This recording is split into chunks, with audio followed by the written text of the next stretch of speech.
It is a rematch in the race for Nebraska's 2nd Congressional District. State Senator Tony Vargas takes on incumbent Don Bacon. So joining us this morning for a little coffee and conversation. Congressman, thanks for joining us. Good morning. Get you on record here. How do you take your coffee? Okay, straight black, no Baileys. No, there we go. You've been trying to offer me Baileys all morning. That's 2 of us here. I know, we've tried. We're glad you're joining us. You know, our viewers have said they want live interviews with candidates. I'd love to start with you. 2 years ago, 2022, narrow victory. What lessons have you learned in the last 2 years that you're taking on in your approach for this year's election? Well, the main thing is be honest, tell the voters what you've done, what you believe. And unfortunately, I've had to point out some of the untruths on the other side, because it's just like one untruth after another. For example, he was saying I wanted to defund the police. Then why would the police support me 100%? So I find I've had to push back a lot more on this election than I've had in the past. Normally, you run on what you believe and what you want to do, but I've had to push back almost this entire election on what I consider falsehoods. Along those lines, so many people say we're in more divisive times than ever before. How do you work with voters of the opposite end and your fellow constituents who to bridge those gaps and to try and find that common ground to get things done? Again, I find if I'm honest, and I talk about what I've tried to do, I'm a national security person. Most people know we need that in Congress. I served 30 years in the Air Force, served in NATO, I served with nuclear weapons. I was 4 times in the Middle East deployed. I think people, by and large, want that in Congress. Again, honesty and decency in this district wins in the end. And one thing I've been able to do in the last 2 years is get a lot of infrastructure brought to Omaha. So $5 billion in infrastructure that we brought in the district. We have the best economy in America right now in Omaha, 9% GDP growth, right? That's incredible. And I've had a part in that. I won't take all the credit, but I've had a part in it, and we're lucky to live here. And I think I've been able to contribute in a positive, good way.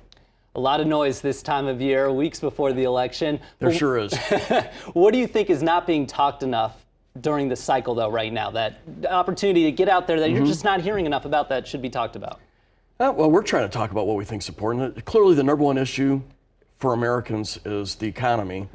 The average person has lost 4.2% of their money, essentially. I mean, they're 4.2% poorer today than they were 4 years ago. That's because of inflation. It was rising faster than wages. So if you're not talking about pocketbook issues, you're not going to win this election, because people can afford less at the supermarket. They can afford less on utilities.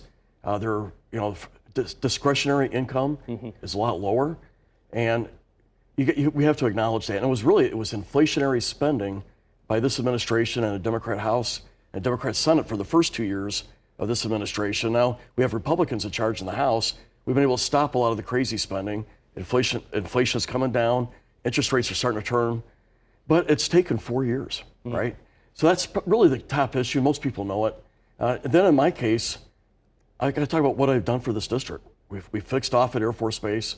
We fixed Camp Ashland after the flood. I've got $70 million going into the airport, the first renovations in 40 years. It's going to be an international airport. I'm excited about that. 2 new bridges. We got a new natural gas pipeline in Douglas and Saunders, sewer infrastructure in Sarpy that we're helping fund with infrastructure money. Saunders County, I asked all the leadership there, what's their number one thing? And it was emergency communication stuff. All the police couldn't talk to each other in Saunders. So we're getting them communications systems for their, like fire and police. They can all talk to each other, the little towns, and help each other out. So I've been able to do that. And real quick, as we wrap up here, for our viewers, what would be your message to anyone watching, to Nebraska as a whole, and of course, 2nd Congressional voters? Well, there's a group called the Center for Effective Lawmaking. They rated me the most effective Republican in the House. I've passed more bills, more legislation than any other Republican. And there's another group called Common Ground, and they rate me the most bipartisan Republican in the House, the Senate, and all the governors. So in other words, I'm an American. I'm an American first over being partisan, and my job's to work for this district. That's what I do. Congressman Bacon, thank you so much for joining us this morning. You. We appreciate it. And remember, Congressman Bacon faces off against Democratic State Senator Tony Vargas for the 2nd Congressional seat. They will be debating at 6 o'clock Sunday right here on KETV. We spoke with Senator Vargas earlier this week. You can find that conversation on KETV.com under the Commitment 2024 tab.